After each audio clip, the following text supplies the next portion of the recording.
लठ नहीं मारता है, वो डंडा नहीं मारता है। लठ पंजाबी का वर्ड है, डंडा होता है। और वो अगर मारता है तो मत मारता है, मत अकल को कहते हैं।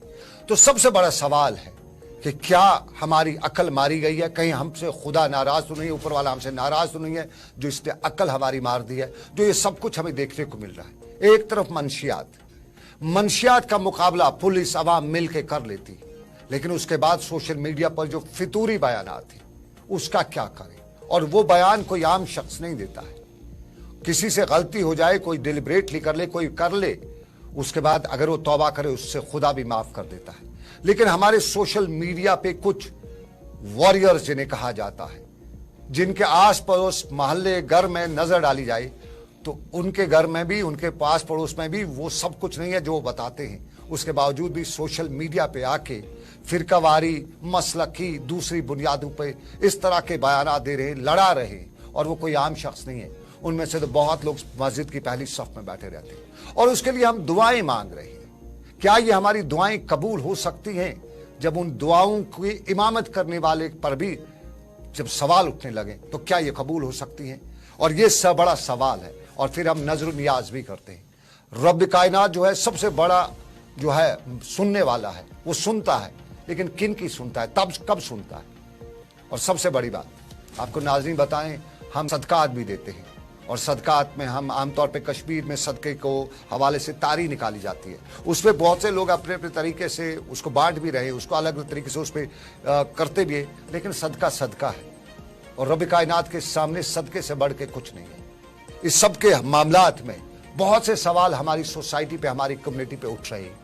मंशियात से हम लड़ लेते। आज भी बारामूला में मंशियात फरोशों को पकड़ा गया, कल भी पकड़ा गया, उससे 4 दिन भी पकड़ा गया। और मंशियात फरोशों के हवाले से हम लगातार बता रहे हैं, हमने अज़म कर रखा है कि हम मंशियात फरोशों के मामले में कभी भी अब समझौता नहीं करेंगे, क्योंकि हमें बताया गया, हमें समझाया गया और मैं आपको भी बता रहा हूँ कि ये मंशियात फरोश आपके बच्चों के कातिल हैं। और जो हमारे बच्चों का कातिल होगा उसके खिलाफ तो हम पहले से खड़ा होंगे। हम उसके अपने बच्चे के साये की तरफ भी देखने नहीं देंगे। तो वो मंशियात फरोश याद रख ले, जो मंशियात फरोश है, अब जो पकड़ा जाएगा हम उसके घर के, उसके वालिदैन की, उसके बच्चों की, उसकी बहन की, उसके भाई की तस्वीर दिखाएंगे। अब तक पुलिस इनको नकाब में दिखाती है। हम पुलिस से गुजारिश करेंगे कि नकाब इनका हटा दीजिए, दिखा दीजिए कि ये कौम के दरिंदे हैं। लेकिन इन दरिंदों से निपटा जा सकता है। जम्मू कश्मीर के पुलिस सरबराह आर स्वयं ने कल बताया है कि इनके खिलाफ सख्त कार्रवाई होगी और करेंगे भी वो, या हम सब लोगों को भरोसा है। लेकिन उन लोगों का क्या करें जो हमारे सोशल मीडिया पर फितना अंगेजी शुरू कर रखे हैं? उलमाए दीन हैं, उनकी एक जिम्मेदारी है, मुआशरे के ज़िय्ज़त तबके की एक जिम्मेदारी है। वो कहीं न कहीं ठीक है, हम में कुछ दूरियां हो सकती हैं, लेकिन क्या उन दूरियों को हम पब्लिक में डिस्कस करेंगे? क्या उन दूरियों को हम और बढ़ाते रहेंगे? तो ये सबसे बड़ा सवाल है। और इन्हीं सवालात में आज जम्मू कश्मीर में उलमा से भी पूछा गया और उलमा के साथ साथ हमने मुआशरे के कुछ और लोगों से पूछा। तो मुफ्ती आज़म कश्मीर ने उस हवाले से बयान दिया, क्या करना है क्या नहीं करना है। जरा खुदा रा इंसाफ कीजिए, सोशल मीडिया के वॉरियर्स भी जो ये मुफ्ती बने हुए वहां पे, वो भी ध्यान दे कि सर पे टोपी की बात करते हो, दुश्मन तुम्हारा सर उड़ाने की बात कर रहा है।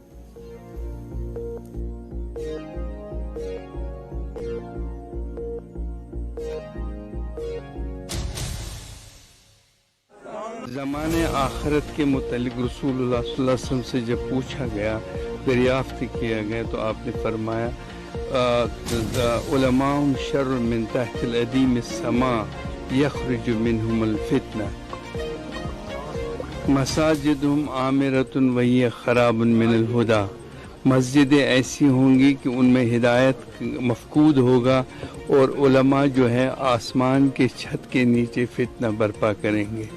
ये जो इंटरनेट है असल में ये सिर्फ इल्म हासिल करने का एक ज़रिया था और हमने इसको जंग जिदाल का ज़रिया बनाया। दुश्मन हमारे पीछे लगे हुए हैं, वो ये नहीं समझते हैं कि ये शाफी है, हनफी है, या इसका मालिकी फ़िरके से ताल्लुक़ है या हम्बली से ताल्लुक़ है, ये वो नहीं देखता है। बल्कि उसकी जंग मुसलमानों के साथ है, मुसलमान के साथ है।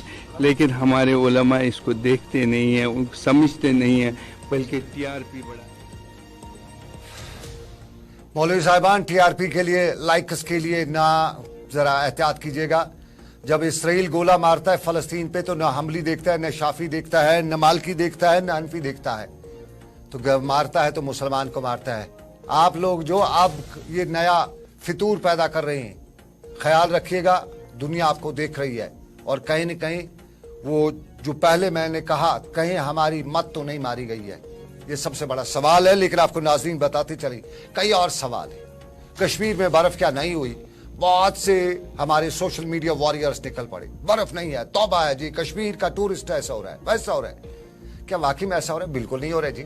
मैं यकीन के साथ, दावे के साथ कहता हूं, ये चौथी खबर हमारी और मैं दावे के साथ कहता हूं ऐसा नहीं हो रहा है।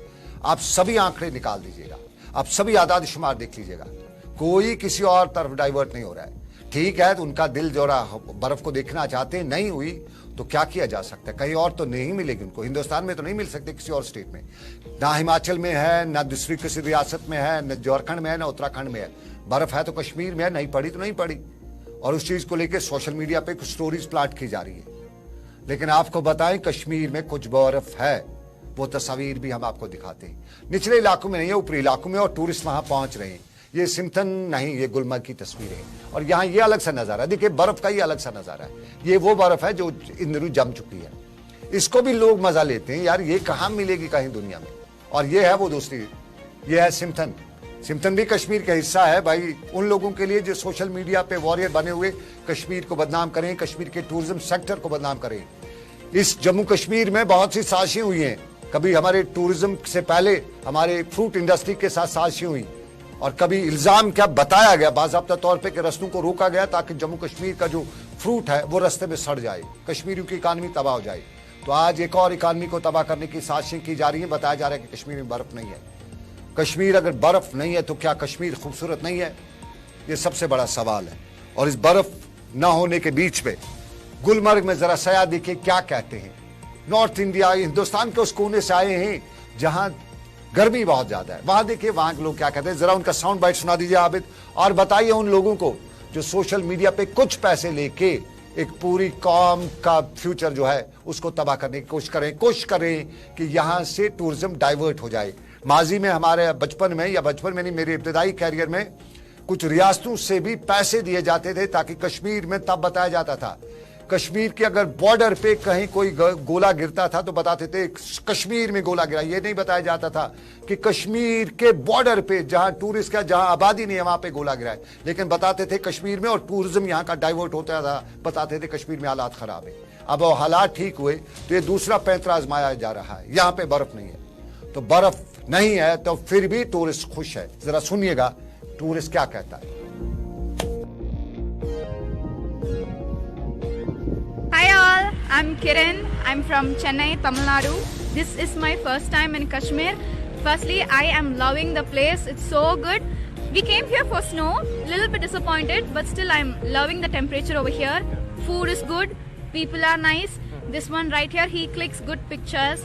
We just visited Drang waterfall. The place is amazing. I have documented a lot of things, and my favorite thing about your place is your craft. We saw that silk carpet one, the hand knotted one. After some years, बर्फ नहीं है तो क्या हुआ? Little bit disappointed. लेकिन कश्मीर है, खूबसूरत है, और कश्मीर तेरा जरा जरा तो कुदरत का कमाल है।